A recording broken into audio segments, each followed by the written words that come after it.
שלום חברים, היום אנחנו מכינים סליים. שלום חברים, היום אנחנו מכינים סליים, כן, כבר כמו שאחותי אמרה. וזה הצבע שלי, זה הצבע של אחותי. בואי, כנסי למצלמה, כנסי למצלמה.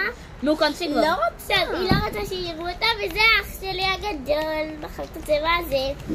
סבבה? כן, והנה הבורקס קטן לי. בורקס, לא בוואקס. בורקס. וזה הדבק, כן. טוב, תגידי לי מתי לשים את הצבעים. עכשיו? לא, עדיין לא. נחזור עליכם שהסליים יהיה מוכן. טוב, נראה לי שהסליים מוכן והוא רוצה איך? נראה לי. יאללה, פתחתי צבע סוף. ועכשיו הוא שם צבע, אבל לא הריו. זהו. הצבע הירוק זה הצבע שלי, אחלה. הסליים נראה כמו קי. הנה הצבע הירוק, זה נראה כמו קי, תתחיל לערבב. יאללה, הקי שלי מוכן. לא, יכול להיות שהוא לא מוכן. צריך לערבב. מערבבים את הקי. וואי, אפשר לערבב את זה עם עוד צבע?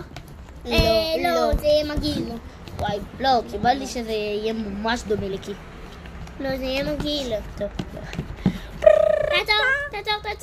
אושן, זה עדיין לא מוכן, צריך גם זה. לא מוכן. לא מוכן, כמה זמן? צריך לערבב זמן. הנה, ערבוב אוטומטי. אלרון, לא ככה מערבבים. אם אתה מערבב ככה, זה לא יוצא לך בחיים סליים. שרק. אלרון! אני מכין את שרק, את הראש של שרק. שרק, מה נשים לך על הראש? לא, אתם לא ראיתם את הסרט שרק. ראיתי, אני מכירה. זה הבן אדם הזה, הירוק הזה שיש לו פה אוזניים כאלה מוזרות. כן, יאללה. טוב, ראיתם הסליים עוד שנייה מוכן או... יש לזה באמת טעם של צבע. מה זה? זה עף לי לפה. אוי. טוב, זה עף לה לפה, אז אולי... מוגל. את זה אולי טעים, אבל זה בכלל לא רע, את זה אל תטעמו. למה שניתן דבק? לא יודע, דבק טעים. דבק. זה לא רעיל, אבל אל תטעמו את זה. טוב, עוד מעט נחזור.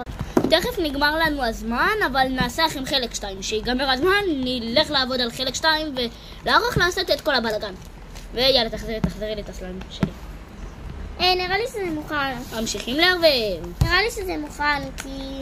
אם יש מומחי סליים בסרטון, שירשום לנו בתגובות כמה זמן צריך לערבב את הדבר הזה עם כפית ומתי לשים את הצבע. תראו, כאן זה נראה צבע שונה, אבל זה לא... זה ירוק זוהר. ותאמרו לי, מה אתם הכי